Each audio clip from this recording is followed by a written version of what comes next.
இப்போது நான் என்ன காமிக்க போகிறேன்னா, இதாங்க.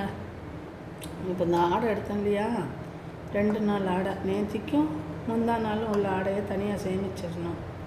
சேமித்து வச்சுட்டு நம்ம இப்படி போட்டு இந்த மாதிரி ஒரு இது வச்சுக்கிட்டா தான் நல்லா வருது. செத்த நேரத்துக்குள்ள கொஞ்ச நேரம் கடைஞ்சாலே போதும். நம்ம மரத்தால் ஆன மத்துன்னா கொஞ்சம் நாழி ஆகும். அதுவும் நல்லது தான். இதில் இதுங்கும்போது நல்லா வந்துடும், சீக்கிரம் திரண்டு வந்துடும். நம்ம நிறையா பால் காய்ச்சினோம்னா, காய்ச்சி ஓஞ்ச பிறகு சிம்மில் வச்சுட்டோம்னா, அடுப்புலேயே கூட வச்சுக்கலாம், சிம்மிலே வச்சிடலாம். சிம்மில் போட்டோம்னா கொஞ்சம் நேரம் அப்படியே, இது நம்ம வீட்டு மாடுங்கிறதுனால நிறையா அப்படியே கனமான ஆடை படந்துடும். இப்போ வாங்குகிற பாலில் எப்படி நம்மளுக்கு தெரியல, அதுலேயே லேசாக படலாம். நாங்கள் மாடு இல்லாதப்போ வாங்கியிருக்கோம்ல, அப்போ இப்படியே நம்ம கடைஞ்சிக்க வேண்டியது தான். இப்படியே கொஞ்சம் நேரம் கடைஞ்சிக்கிட்டே இருந்தோம்னா அப்படியே அது திரண்டு மேலே வரும். அந்த நேரத்தில் நம்ம தண்ணி ஊற்றணும். தண்ணி ஊற்றினா கும்புன்னு அப்படியே அந்த வெண்ணெயெல்லாம் மேலே மறந்து வந்துடும். அதை நம்ம அப்படியே சேமித்து உடனே உருக்கலாம், இல்லைனாலும் தண்ணிக்குள்ளே போட்டு வச்சா அடுத்த நாள் கூட உருக்கிக்கலாம். வேலை இருந்ததுன்னா அதை உருக்கி அப்படியே பாருங்கள் எப்படி வாசனை வரும்னு. இப்படி தான் சின்ன குழந்தைங்களுக்கு 3 மாதத்துலேருந்து நெய் ஊற்றி சாப்பாடாக, இல்லை 6 மாதத்துலேருந்து சாப்பாடு கொடுக்க சொல்லுவாங்கன்னு நினைக்கிறேன்.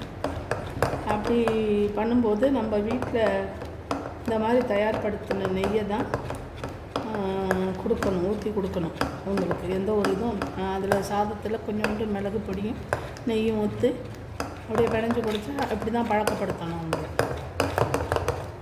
மற்ற இதுக்கெல்லாம் அடிமையாக்காமல் ஃபஸ்ட்டில் இப்படி தான் பழக்கப்படுத்துவாங்க.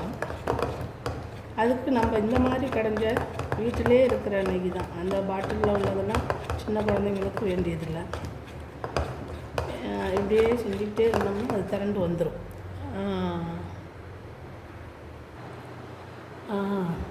இப்போ பாருங்கள், நல்லா ஒரு 1/4 மணி நேரம் இப்படியே கடையணும். கடைஞ்ச பிறகு இதை பார்த்திங்களா, முட்டா எப்படியே இதெல்லாம் வெண்ணெய், இது கூட வெண்ணெய் இப்படியே திரண்டு வந்துடும். இதில் நம்ம தண்ணி ஊற்றினோன்னா அந்த வெண்ணெய் வந்து மேலே மறந்துடும். இந்த வெண்ணெயை தான் எடுத்து நம்ம உருக்கி சின்ன பிறந்த ஒரு 6 மாத குழந்தைங்கள்லேருந்து நெய் கொடுக்க சொல்லுவாங்க. இப்போலாம் எல்லாம் 3 மாதத்துலேருந்து கறி திங்க ஆரம்பிச்சிட்டுங்க. அதெல்லாம் கொடுக்குறாங்க, ஆனால் அதெல்லாம் கொடுக்கக்கூடாது. எப்படி நம்ம அப்போலேருந்து எப்படி நடைமுறையில் வந்தோமோ அதே வழியில் தான் நம்ம வரணும்.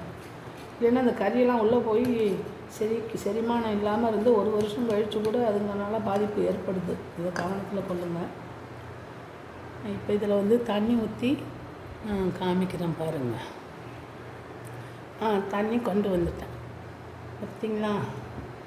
இதில் இப்படியே ஊற்றிட்டோம்னா மிதக்கிறது தெரியுதா உங்களுக்கு? இந்த இருக்குது பாருங்கள், இதுதான்.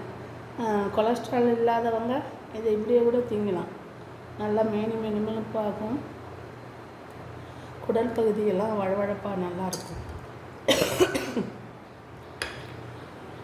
இதை இப்படி தான் எடுக்கணும். இந்த மாதிரி மற்ற சீக்கிரம் வந்துடும். இதெல்லாம் யார் பண்ணிக்கிட்டு இருக்க போகிறாங்கிறீங்க? எல்லாம் பிளெண்டர் வச்சு அடிச்சு விட்டுருவாங்க. அப்படி இல்லைன்னா மிக்சியில் போட்டு கூட அடித்து இங்கேயே அப்படி தான் எடுக்கிறாங்க நிறையா பேர். சின்ன குழந்தைங்களுக்கு அதெல்லாம் வேண்டியதில்லை.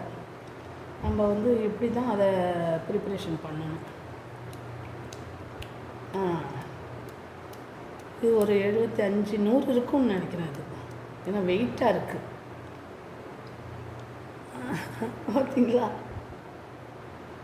இப்படி தான் வெண்ணெய் எடுப்பாங்க. எங்கள் அம்மாலாம் அப்படி தான் பண்ணுவாங்க.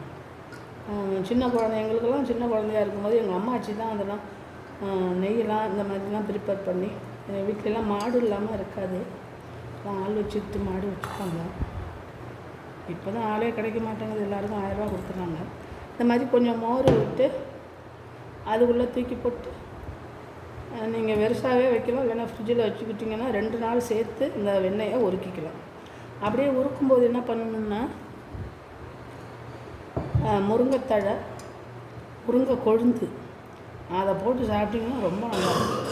முருங்கை கொழுந்து, கருவேப்பிலை கொழுந்து இதெல்லாம் அந்த உருக்கும்போது கொஞ்சம் உப்புக்கல் இதெல்லாம் போட்டுட்டிங்கன்னா அந்த நுரை வந்துக்கிட்டே இருக்கும். அந்த நுரை படபடப்பு அடங்கினோடனே நெய் ரெடி ஆகிட்டுன்னு அர்த்தம். ஏன்னா கூடுதலாக விட்டுட்டிங்கன்னா கருத்து போயிடும் நெய். அந்த இது முறை அடங்கின உடனே நிறுத்திடுங்க. அந்த அப்படியே வடிகட்டி அந்த இதை வந்து சின்ன பிள்ளைங்களுக்கும் கொடுக்கலாம், நம்மளே சாப்பிட்லாம். அதில் வந்து நிறைய நோய்கள் குணமாகுங்க. எல்லோரும் இந்த மாதிரி பயன்படுத்தி பாருங்கள். இது கட்டாயம் இதெல்லாம் பாருங்கள். ஏன்னா இப்போல்லாம் குழந்தைங்களுக்கெல்லாம் இன்ஃபெக்ஷன் ஆகும்னு சொல்லியிருக்காங்க.